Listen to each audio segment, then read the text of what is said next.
In the Sermon on the Mount, Jesus ends the sermon by talking about the wise and foolish builders.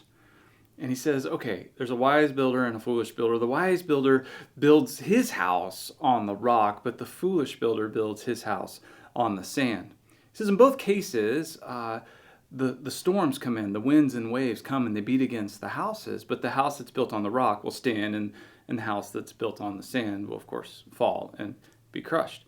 And so what Jesus is saying there, he's like, okay, if you build your life on him and his teachings, and his teachings are great. It's very simple. Love the Lord your God. Love your neighbor as yourself. And then a new command I give you, he says, as I have loved you, so you must love one another. To build our house on the rock really means to build our house on the reality of who Jesus is and his love that is now available for us to not only receive, but also to give. But a foolish way to build our houses or to build our lives would to build them on any other thing besides the foundation of God's love. Now, there's all kinds of things that vie for our attention. We could build our houses on the sand of money, or on the sand of success, or on the sand of power, or on the sands of, some kind of legacy we might leave. But the storms are going to come.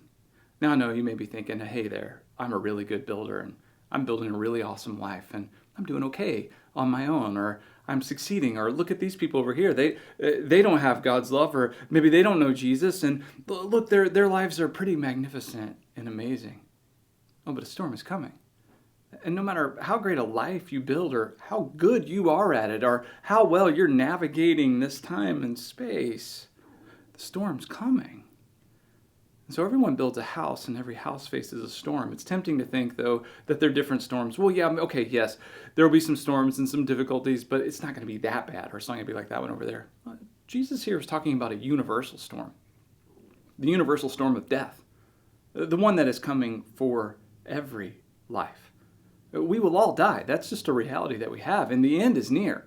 And one of two things is going to happen within your lifetime. You will either die or Jesus will come back. Either way, the end is near. The storm is a-brewing.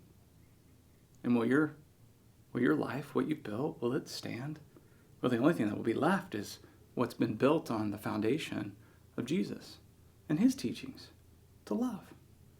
To not only love like with a human love that is temporary and fleeting and conditional, but to love with the love of Jesus, to be free to do that. To be generous and compassionate and kind and gracious and gentle and faithful and joyful. To be self-controlled. This kind of love that you build on. As I was thinking about that, somebody once said to me, hey, I know I understand what you're saying, but they kind of challenged it a little bit, and they said, think about the pyramids. Those were built on the sand, and they still exist. Yeah, they're tombs. That was the very first thought I had was, yeah, you're right. They're tombs. Made me curious. I did a quick look to see what the world's 20 oldest buildings are. 16 of them are tombs. I think maybe God's trying to tell us something.